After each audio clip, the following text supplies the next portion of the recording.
Long golden motor bike. Virajpur नाम का एक गांव था, वहां आनंद नाम का व्यक्ति रहता था। वैसे तो वो बहुत अच्छा व्यक्ति था, पर अगर कोई उससे पंगा लेता था तब जब तक उनकी बात को वो सच न कर दे वो चुप नहीं बैठता था। इसीलिए उस गांव के लोग उसे सनकी आनंद करके बुलाते थे। उसी गांव का सरपंच का नाम था बड़े। वो मुंहफट था, पर क्योंकि वो सरपंच था उसे कोई कुछ नहीं कहता था। एक दिन बड़े अपने अनुचर छोटे के साथ मिलकर सड़क पर खड़ा था। बड़े छोटे से, क्यों रे छोटे, आज मुझे कुछ शरारत करने का दिल कर रहा है, क्या करूं जो ठीक होगा? आप तो बड़े आदमी हैं, कहाँ आपकी सोच और कहाँ मेरी, ये मैच नहीं करते सरकार। वैसे आपने पहले ही डिसाइड कर लिया होगा ना। तभी उन्हें आनंद बुलेट पर आता हुआ नजर आया। तब बड़े उसके गाड़ी के सामने रास्ता रोक कर खड़ा हो गया। आनंद ने गाड़ी रोका। बड़े आनंद से, क्यों भाई आनंद, सुना है कि तुमने छोटे के गाल पर थप्पड़ मारा, उसकी हड्डी पसली एक कर दी, क्या ये सच है? ये बात सुनकर छोटे, ये क्या सरकार, घूम फिर कर मेरे ऊपर बात ले आए। ये सुनकर आनंद फटाफट गाड़ी से उतरा और सीधा जाकर छोटे को खूब मारा। तब छोटे से आनंद, भाई कोई मेरे बारे में कुछ कह दे तो उसे सच कर देना ही चाहिए ना, क्यों बेकार में बदनाम हो। ये सुनकर बड़े छोटे से, देखा इस नमूने को, ये और इसका सनकी दिमाग, क्यों तुम्हारा दिल नहीं करता इससे खेलने को? ये सुनकर छोटे अपने मन में, क्यों रे बड़े तू इतना कमीना है, यूं सोचकर फिर आनंद से, अरे आनंद बाबू, मैं तो भूल ही गया, पड़ोसी गांव में सब तुम्हारे बारे में कुछ अजीब बातें कर रहे हैं। वो कह रहे थे कि तुम बड़े गोल्डन बुलेट बाइक में आए थे और वो बाइक बहुत ही लंबा और एक ही टाइम पर बच्चे, बूढ़े, मर्द, औरतें सबको एक साथ मुफ्त में ही घुमा रहे थे। क्या ये सच है? अच्छा, अभी उसको सच करता हूँ, कहकर बाइक पर बैठकर वो चला गया। अरे छोटे, मेरे संगत का असर है, तुम तो मुझसे भी चंचल निकले। अब तो वो सनकी आनंद उस गाड़ी को बनाने में लग गया होगा, फिर लोगों को बिठाकर सैर कराता रहेगा। बाद में आनंद मैकेनिक के पास पहुंचा।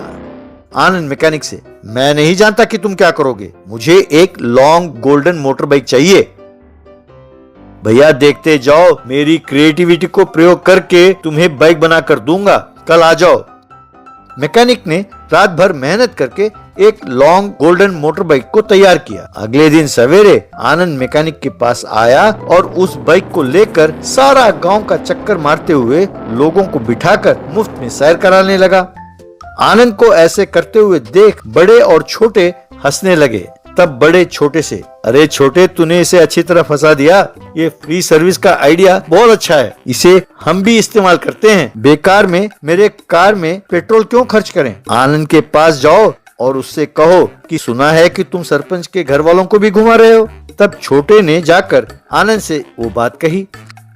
अगले दिन से आनंद बड़े के घर के बच्चे, बूढ़े सबको बिठाकर सैर कराने लगा। घर वाले बड़े को टाटा कर रहे थे, बड़े भी हंसते हुए उन्हें टाटा कर रहा था। यूं कुछ दिनों बाद बड़े दूसरे गांव गया। बाद में छोटे और बड़े दोनों बड़े के घर पर बैठे थे कि बड़े की बेटी आनंद को बड़े प्यार से खाना खिला रही थी। ये देखकर बड़े, ए लक्ष्मी, ये क्या हो रहा है? अपनी बेटी उस कमबख्त को खाना क्यों खिला रही है? अपने पति को वो नहीं खिलाएगी तो और कौन खिलाएगा? तुम खिलाओगे क्या? पति? शादी कब हुई, वो भी मेरे गैर हाजिरी में? पता नहीं, मैं कुछ नहीं जानती। एक दिन ये लड़का आया, उसने कहा तुम्हारे पति ने मुझे अपना दामाद चुना है, हमें दोस्ती करने को कहा है, इसीलिए आपके लिए ये बड़ा बाइक तैयार किया है। ऐसे कहा तो हमने सोचा ये सच होगा और बाइक में बैठे। आपको हम कितनी बार सड़क पर मिले, हर बार तुम दांत दिखाते हुए हाथ हिला रहे थे और अब यूं जता रहे हो जैसे कुछ जानते ही नहीं। जहाँ तक शादी की बात है, जब तुम बाहर गए थे तब अच्छा मुहूर्त निकला, हमने सोचा कि तुम्हें तो लड़का पसंद है ही, तो हमने उनकी शादी करा दी। ये क्या किया तूने, अरे मूर्ख औरत? फिर आनंद से, क्यों आनंद बाबू, क्या मैंने कहा था कि तुम्हें मैं अपना दामाद बना लूंगा? एक दिन छोटे मेरे पास आया, उसने पूछा, सुना है कि तुम बड़े के घर के लोगों को घुमा रहे हो। तब मैंने कहा, क्या मुझे और कोई काम नहीं है? तब उसने कहा, भाई गांव में ये खबर फैली है कि बड़े अपनी बेटी की शादी तुमसे करना चाहते हैं। मैंने सोचा कि चलो इसे सच कर देते हैं, तो तब से तुम्हारी बेटी पर डोरी डालने लगा। ये बात सुनकर छोटे वहाँ से भागने वाला था। तब बड़े ने उसे पकड़ लिया। कमीने, तुझे उस दिन खामखां पिटवाया, इसे लाकर मेरा दामाद बना दिया। फिर आनंद से, आनंद बाबू एक बार गाड़ी निकालो, पूरे परिवार एक चक्कर मारकर आते हैं। तब आनंद ने बाइक में सबको बिठाया, फिर वो ड्राइव करने लगा। तब बड़े छोटे को बीच में बिठाकर मारता गया। Train truck. एक गांव में सारंग नाम का एक ट्रेन का ड्राइवर था। वो बहुत लालची था। सारंग ट्रेन वहां भी रोकता था जहां स्टेशन नहीं थे। ट्रेन रोककर, आओ भाई आओ, जयपुर, उदयपुर, जोधपुर, कोई भी पुर हो, किराया सिर्फ 100 रुपए, आओ भैया आओ, कहकर आवाज देता था। यूं सारंग लोगों को इंजन में चढ़ाता था। कभी कभी इंजन के ऊपर भी लोगों को बिठाता था। एक दिन रेलवे के अधिकारियों ने सारंग को पकड़ा। यूं उसकी नौकरी चली गई। सारंग घर पर रहने लगा। उसे समझ में नहीं आया कि वो क्या करे। एक दिन सारंग की पत्नी स्वाति, देखा, तुम्हारी लालच के कारण अच्छी भली सरकारी नौकरी चली गई। अपने पास थोड़े पैसे हैं ना, कोई अच्छा धंधा शुरू करो और ईमानदारी का काम शुरू करो। क्या धंधा?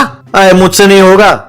मैं ट्रेन चलाने के अलावा कुछ और जानता ही नहीं। वैसे भी बड़ों ने कहा है, जहां खोया है वहीं ढूंढना चाहिए। मैं जानता हूं कि मुझे क्या करना है, बस सही वक्त का इंतजार कर रहा हूं। स्वाति को समझ में नहीं आया कि ये क्या करने वाला है। कुछ दिनों बाद सारंग ने एक रेलगाड़ी चुराया। उसे लाकर गांव में रखा। उसे ट्रक के टायर लगवाए। यह देखकर स्वाति, ये तुम क्या कर रहे हो? ये रेल कहां से चुरा कर लाए? मैं इसे चुरा कर नहीं, खरीद कर लाया हूं। मैंने कहा था ना कि रेल चलाने के अलावा मैं कुछ और जानता ही नहीं। आज से इसे शेयर ट्रेन के रूप में चलाऊंगा।